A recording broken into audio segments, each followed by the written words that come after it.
1.5 লক্ষ টাকা বিল, আমার সামনে আছে একজনের 1.5 লক্ষ টাকা বিল এসেছে। বিদ্যুৎ বিলের অস্বাভাবিক বৃদ্ধির অভিযোগে মধুপুরে জনবিস্ফোরণ, 2 ঘন্টারও বেশি পথ অবরোধ, ঘেরাও মধুপুর বিদ্যুৎ দপ্তর। মন্ত্রী রতনলাল নাথের পদত্যাগের দাবিতে সরব বিক্ষোভকারীরা। বিল না কমালে ঘরে ঘরে যাবে না নতুন বিল, লিখিত আশ্বাসে অবশেষে অবরোধ প্রত্যাহার। বিদ্যুৎ সংযোগ বিচ্ছিন্ন না করার দাবিতেও ম্যানেজারের কাছ থেকে লিখিত নিলেন আন্দোলনকারীরা। মধুপুরে বিদ্যুৎ বিলের প্রতিবাদে ঘন্টার পর ঘন্টা চলল জনবিক্ষোভ।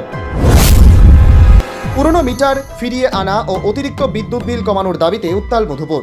বিদ্যুৎ দপ্তরে ঘেরাও করে মন্ত্রীর পদত্যাগের দাবিতে বিক্ষোভ। পুলিশের হিমশিম অবস্থা, লিখিত আশ্বাসের পর অবশেষে উঠল অবরোধ।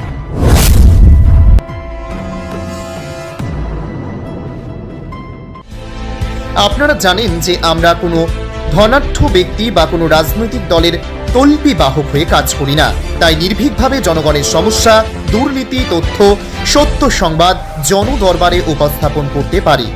তাই আমাদের কাজ যদি আপনাদের ভালো লাগে তাহলে এই কিউআর কোড অথবা মোবাইল নম্বর ব্যবহার করে যতটুকুই সম্ভব আমাদের সহায়তা করুন। ধন্যবাদ। আপনারা দেখছেন অমর বার্তা, সত্য উদ্ঘাটনে সদা সর্বদা আপনাদের পাশে। শিক্ষা দপ্তর শেষ করে এখন বিদ্যুৎ দপ্তরটা শেষ করার জন্য উঠে পড়ে লেগেছে মন্ত্রী রতনলাল নাথ।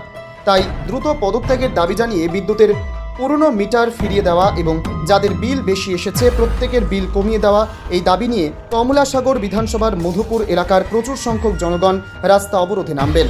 মধুপুর স্কুল চৌমুহনী দীর্ঘ 2 ঘন্টার অধিক পথ অবরোধ রাখে। পুনরায় মধুপুর ইলেকট্রিক অফিস ঘেরাও করে পরবর্তী সময়ে আবারও কমলাসাগর আগরতলা মেশার অবরোধে বসে বিদ্যুৎ অফিসের সামনে। তাদের দাবি আজকের মধ্যে মন্ত্রীর পদত্যাগ করতে হবে।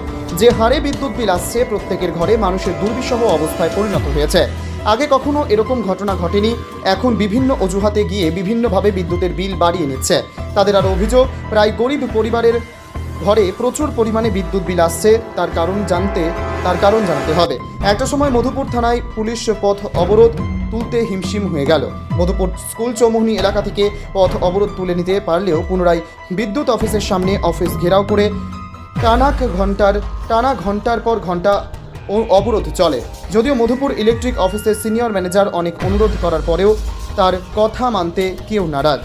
এদিকে শেষ পর্যন্ত এলাকার সকল অংশের জনগণ মধুপুর ইলেকট্রিক অফিসের সিনিয়র ম্যানেজারের কাছ থেকে লিখিত নিয়ে পথ অবরোধ তোলে, যার মধ্যে রয়েছে এলাকার সকল অংশের জনগণের বাড়িতে এখন বিল পাঠাতে পারবে না যতদিন পর্যন্ত বিল না কমানো হবে, তাছাড়া বিদ্যুতের লাইন কাটতেও পারবে না। পরবর্তী সময়ে পথ অবরোধ মুক্ত হয়। দীর্ঘদিন ধরে আপনারা সবাই দেখছেন, ত্রিপুরাবাসী দেখছে যে কারেন্টের নিয়ে কি